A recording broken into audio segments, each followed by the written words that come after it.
ভবানীপুর এবং নন্দীগ্রাম।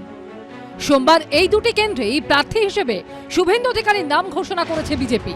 আর তার 24 ঘন্টা যেতে না যেতেই এবার বিরোধী দলনেতার গড় নন্দীগ্রামে ফাটল ধরালো তৃণমূল।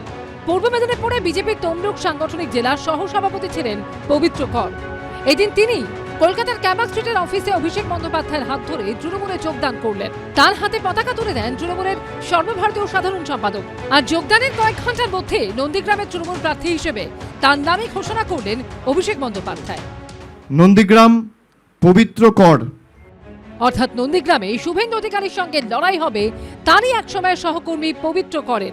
অতীতে নন্দীগ্রাম 2 নম্বর ব্লকের অন্তর্গত বয়াল 1 নম্বর গ্রাম পঞ্চায়েতের তৃণমূলের প্রধান ছিলেন পবিত্র কর। কিন্তু 2020 সালে তৎকালীন বিজেপি রাজ্য সভাপতি দিলীপ ঘোষের হাত ধরে তিনি বিজেপিতে যোগদান করেন। সূত্রের খবর, পরবর্তীকালে শুভেন্দু অধিকারীর সঙ্গে তার ঘনিষ্ঠতা বাড়ে। তৃণমূলে যোগদানের আগে পবিত্র কর বিজেপি তমলুক সাংগঠনিক জেলার সহসভাপতি পদে ছিলেন। তার স্ত্রী শিউলি কর বিজেপি পরিচালিত বয়াল 1 নম্বর গ্রাম পঞ্চায়েতের বর্তমান প্রধান।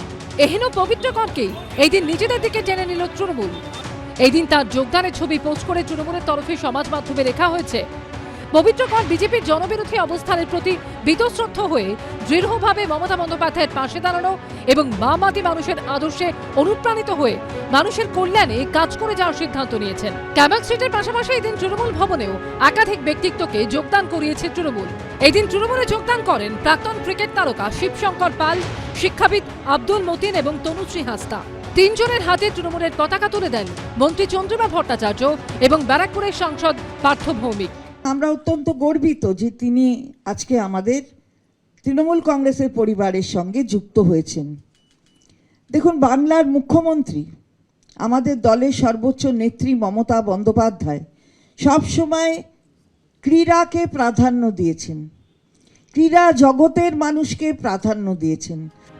তৃণমূলে যোগ দিয়েই শিবশঙ্কর পালের মুখে শোনা গেল খেলা হবে স্লোগান।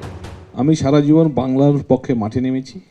এখন যখন বাংলা ও বাঙালির বিরুদ্ধে আক্রমণ সংগঠিত হচ্ছে, তখন বাংলার হয়ে যিনি লড়াই করছেন সেই মাননীয় মুখ্যমন্ত্রী মমতা বন্দ্যোপাধ্যায়ের নেতৃত্বে বাংলার হয়ে লড়াই করতে চাই। আমি মাঠের মানুষ, খেলা হবে। যদিও এই যোগদান পর্বকে গুরুত্ব দিতে নারাজ বিজেপি। তৃণমূল প্রমাণ করলো ওর হাতে প্রার্থী নেই। কোনো রকম কাউকে ভাঙিয়ে এনে তাকে প্রার্থী করেছে লোক দেখিয়ে। তার মানে তৃণমূল কংগ্রেস শুভেন্দু অধিকারীর বিরুদ্ধে লড়ানোর কোনো নেতা পাচ্ছে না। কারণ যেখানে মমতা স্বয়ং হেরে গিয়েছে সেখানে আর কাকে দাঁড় করাবে? সেই কারণে এক দিক দিয়ে ওই সিটটা ওয়াকাবারি দিয়ে দিল। সব মিলিয়ে ভোট ঘোষণা ও প্রার্থী তালিকা ঘোষণার সঙ্গে পাল্লা দিয়ে শুরু হয়েছে যোগদান পর্ব। কৃষ্ণেন্দু অধিকারী, অর্ণব মুখোপাধ্যায় ও বিজন চক্রবর্তীর রিপোর্ট, এবিপি আনন্দ।